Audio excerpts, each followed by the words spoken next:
Men and women of the class of 2012, this is a remarkable historical moment in which to come of age. The potential of your generation to reshape the contours of the world we live in knows no bounds. National borders have fallen in Europe and are losing their edges elsewhere. Cultural, ethnic, religious, and ideological identities crisscross political boundaries and connect people via satellite and cell phones and the internet into imagined communities across the globe. In a globalized world, our belongings are multiple, our allegiances mixed, and our identities more fluid than fixed. Indeed, none of us any longer will be the citizen of just one country, even if one or more of our citizenships are of the adopted sort. It is our hope, that of the faculty and the staff of the American University of Paris, as you come to the end of your time here, that you will elect spiritual citizenship of this great nation, which has been the home for 50 years of the American University of Paris. As Thomas Jefferson put it, every man has two countries, his own and France.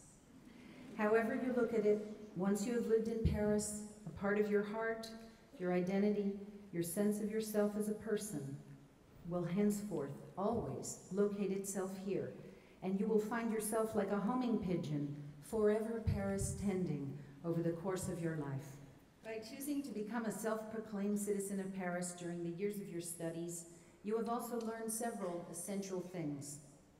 That your own country is not the center of the world, that it is possible to be at home in more places than one on this earth, and that there is something ineffably, profoundly transformative about having spent a year or two of your lives in the French capital. Your own cosmopolitanism, born here.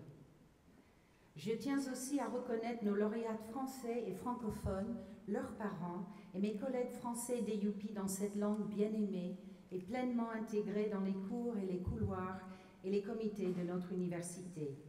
Nous partageons entre nous, autant avec exubérance qu'avec impatience occasionnelle, une identité bien hybride, solide et merveilleuse, le mariage de notre citoyenneté française et de nos traditions académiques américaines. I wanted to recognize our French graduates and their parents, as well as my French colleagues, in the beloved language of this country, fully integrated into the classrooms, corridors, and committees of our university. We have a solid, hybrid, marvelous, sometimes infuriatingly dual identity, the marriage of our French citizenship as an institution and our American academic traditions. It will be my honor in a few moments to present to you our three honorary degree recipients, David McCullough, Richard Ned Lebeau, and Archie Shep, each having a very different relationship to Paris, but each recognizing this country as one of his own. Honorary French citizens, each of our degree recipients roots his complex identity, as does the American University of Paris, at least partially in France.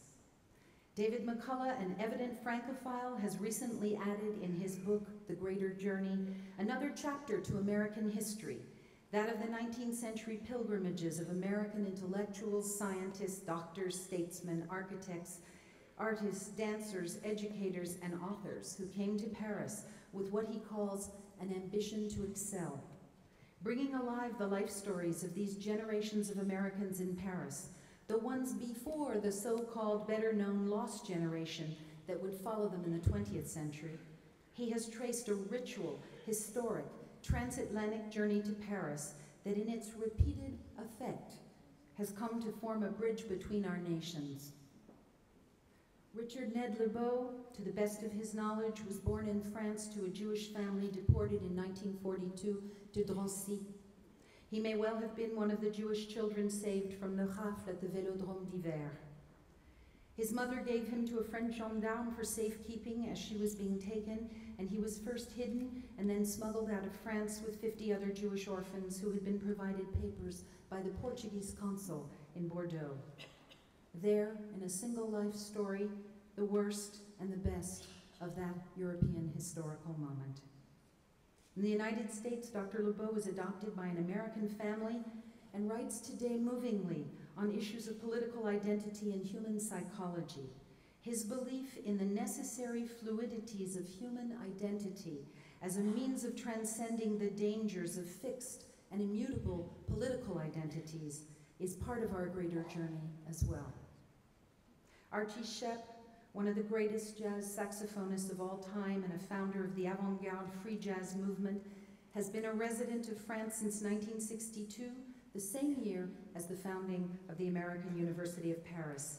We are both celebrating our 50 years in France this year, and by pure chance, Archie, already a close friend of AUP, so I can call him by his first name, is celebrating his birthday with us today.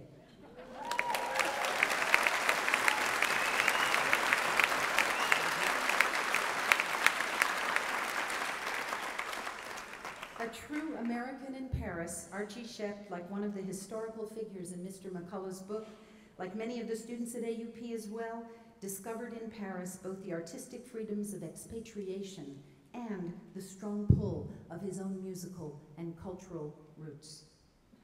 The transatlantic journey between France and the United States that Mr. McCullough describes in The Greater Journey, and that Mr. Lebeau made in one direction, and that Mr. Shepp made in the other, has given way today in the 21st century on our campus to a different model, one that transcends the transatlantic.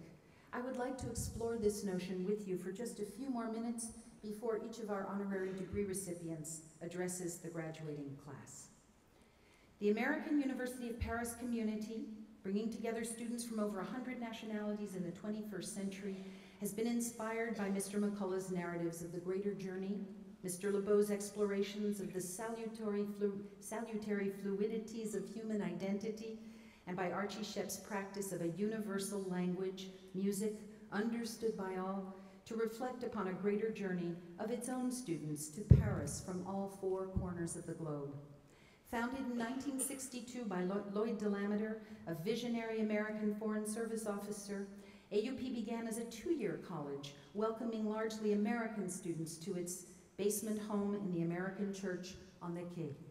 Since that time, we have become one of the most demographically diverse universities on the planet. Today's greater journey, the one you took to get here, might be envisioned as a continual flow of students and faculty and staff holding 100 nationalities, speaking over 100 languages and dialects, flowing into a very different Paris, still the hopelessly and marvelously French capital of monuments and museums and culture, but also, and increasingly, the busy, clanging, multilingual, multicultural metropolis that Paris has become.